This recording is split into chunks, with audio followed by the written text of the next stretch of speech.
I have here a beautiful Spira Guitars S400. Spira is a relatively new brand belonging to the same company as Jet Guitars, but more geared towards heavy players. Right up my alley. A classic shape and a stunning satin army green finish, and just a really solid instrument for the money. It's got a poplar body, Canadian roasted maple neck, an ebony tech fretboard, which I'm not exactly sure what that means because it's sort of a broad term.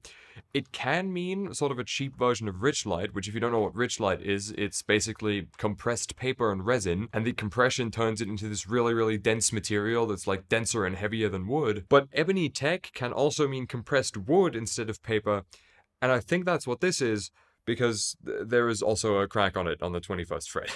If I ordered a PRS for €3,800 and it had any of that, that would be an instant send back, but it's so cheap, who cares? It doesn't affect anything, it's purely cosmetic. Continuing with the specs, 24 jumbo nickel frets, HH pickup configuration with in-house humbuckers, a hardtail bridge, 1 volume, 1 tone, 3-way selector, at a price point of €349. Currency conversions on screen. Now, Spira did send me this guitar. I'm not being paid for this video though, but it's also not a review. This is an upgrade video. And here's what I've got to upgrade it with. Affiliate links for everything in the description. A set of Damasio pickups at a combined price of €218, and a set of Guyker locking tuners. The brand Guyker has really been on the rise lately with some really good hardware, and while this guitar comes stock with locking tuners that are just fine, these Guyker ones are a slightly different tier in terms of quality, as is occasionally in the nature of more expensive products. A set of these will run you about €65 or $69, and once again, Guyker have been kind enough to set me up with these along with an affiliate link, which is in the description as well. This brings the subtotal of the replacement parts to roughly €283, and the total of the parts plus the guitar clocks in at just under €632. For reference, if you wanted a stock Super Strat in army green with expensive tuners and pickups in the price and quality range of those tuners and pickups, you would likely end up somewhere along the lines of the Jackson American Series Soloist. Hipshot bridge, locking tuners, 2 EMGs, and army green. €2,249. Now, am I saying that won't be an overall better guitar than one for $350 with some upgrades?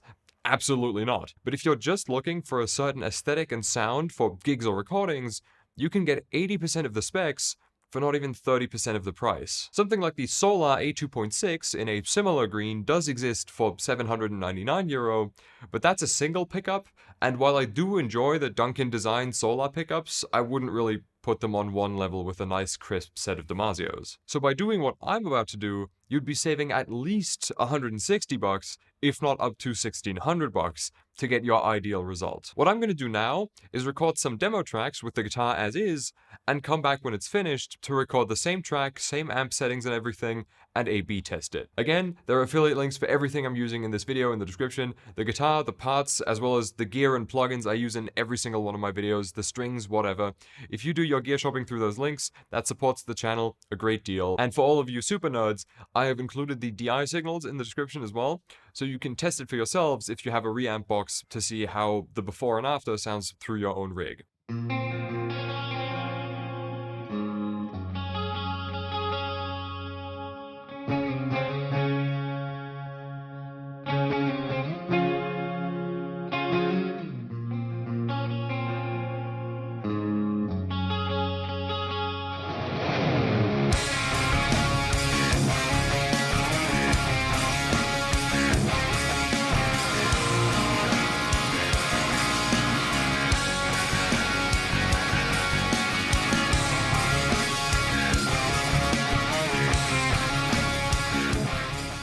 Let's get modding. First order of business is, of course, to remove the old factory strings.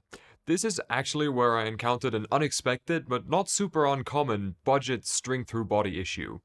The ferrules in the back not being secured in place by anything other than the tension of the strings, meaning that all but one of them fell straight out as soon as I loosened the strings. This is not an incredibly difficult fix. All you need is a few drops of some sort of superglue or epoxy strong enough to attach wood to metal, but it's worth pointing out, especially since it did take me by surprise. Now, I know that string ferrules are usually just press-fitted and not glued in or anything, but well, that's not press-fitting, is it? It's not fitting in the first place. The next step is to take off the Spira-branded stock tuners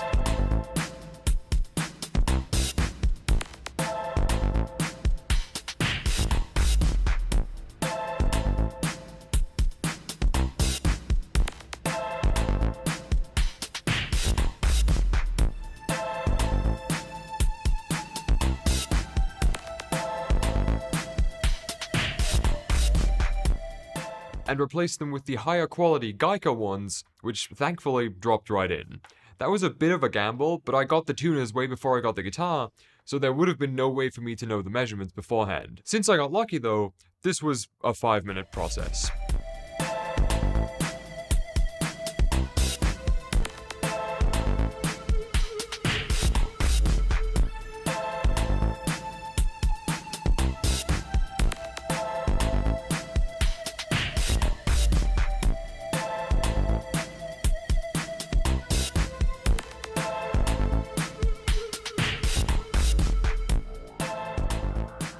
Since I'm not changing that much about this guitar compared to other mod projects I've done, it's now already time to get rid of the stock pickups. These Spira pickups sound quite good, so I will be keeping them in the spare parts bin in case I ever get some beater instrument to put them into. But like I said, few things measure up to a crisp set of Damasios paired with the right pot resistance. So that was the next topic. The ideal resistance to use for both volume and tone with the Steve Special and Air Norton is 500 kilo. And given that the Spira villain pickups the guitar came with have a DC resistance roughly equal to that of the Damasios, it's fair to assume that these would be 500 kilo ohm already. But since they aren't labeled, let's check with a multimeter. Yep, perfect. One less step that I have to do. These pots are actually quite pleasant. They don't feel crunchy while twisting at all, but they're also not insanely smooth to the point that they will turn from just being nudged with your picking hand. Kind of just the way I like it, because there isn't any nuance to how I use the volume or tone knobs. It's either 0 or 100. One thing that does bug me about this guitar a little bit, that isn't a quality issue though, is the fact that the nut has incredibly sharp corners. So when playing around the first 2 frets, those will poke your left hand. So I just filed and sanded those 2 corners down slightly, and the playing experience is already much more pleasant. So up next on the agenda is dropping in the new Damasios. I did enlist the help of a wiring diagram for this one since it was my first time installing Damasios, but in retrospect I could have done without it too. Better safe than sorry though, I usually consult the diagram when it's my first time wiring something from a new brand, because the cable colors are always fucking different with every manufacturer for some reason.